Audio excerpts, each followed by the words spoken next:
Quand je compare les ouvrages de formation des prêtres du début du XXe siècle et ceux qui furent les miens, je constate tout à la fois une inflation intellectualiste et conceptuelle et un affadissement, voire une dégénérescence de la formation spirituelle.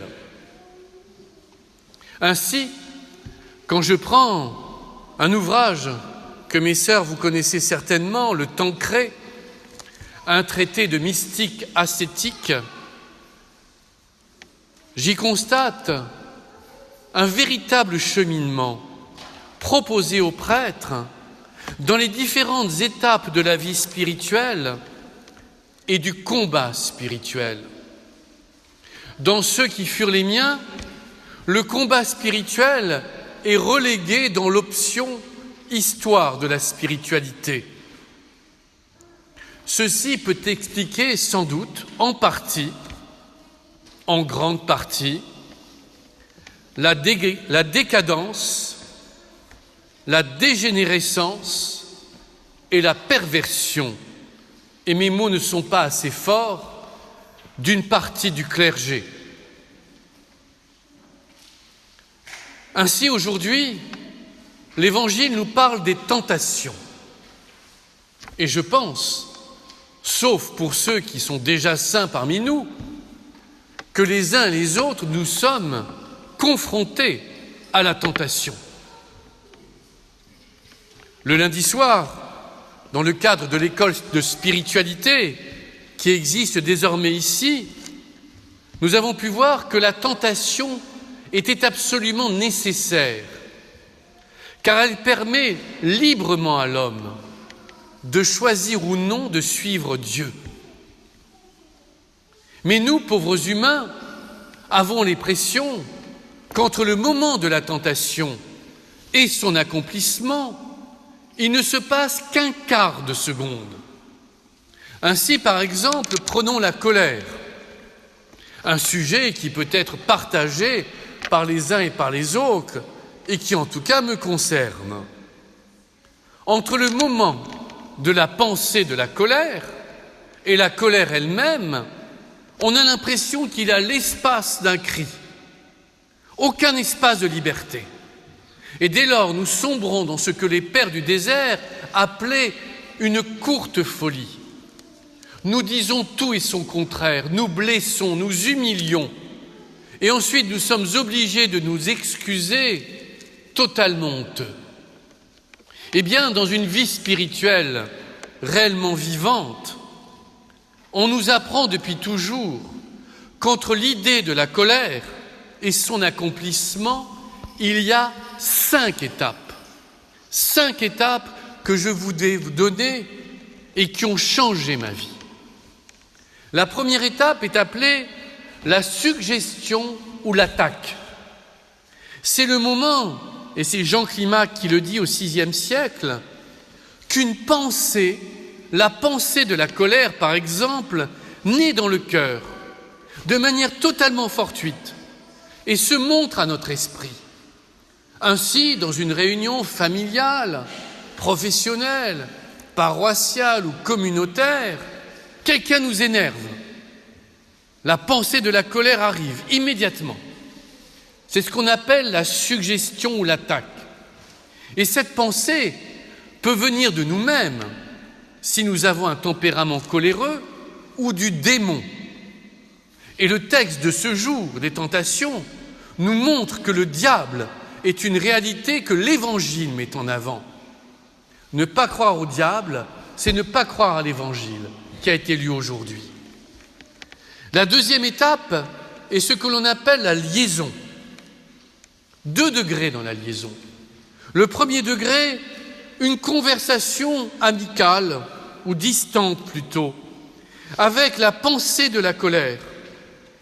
On s'arrête sur la pensée. Est-ce que je me mets en colère? Est-ce que je ne me mets pas en colère? Mais sans s'attacher à la colère.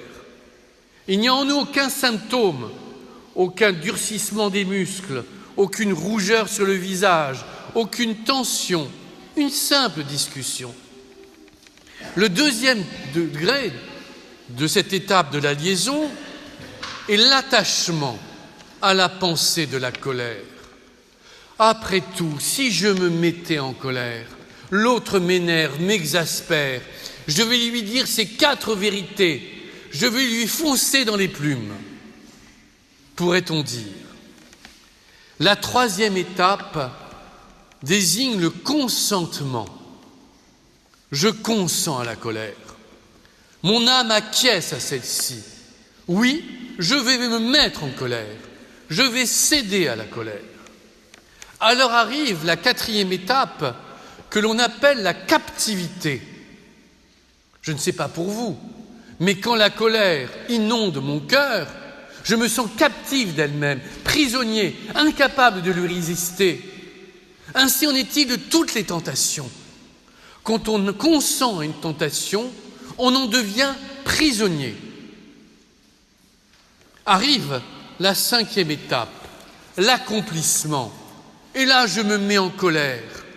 Je vole dans les plumes de l'autre, je l'incendie. Je dis ce que je pense et même ce que je ne pense pas. Parce qu'ensuite, quand on s'excusera, il faudra dire « Mais tu sais, tout ce que je t'ai dit, je ne le pensais pas. » Tu as raison, mais tu l'as quand même dit.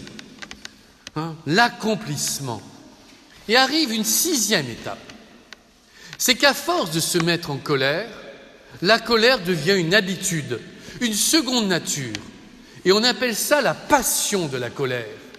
On est dès lors catalogué comme coléreux. Et alors, quand la suggestion de la colère arrive, elle n'a même pas plus besoin de venir du démon. Elle vient de nous-mêmes. Parce qu'à force de nous mettre en colère, nous avons fortifié la colère en notre être. Je vous rappelle ces 6 étapes. La suggestion ou l'attaque, la liaison, le consentement, la captivité, l'accomplissement et la passion. Quelle que soit la tentation, quand nous y succombons, nous devenons prisonniers.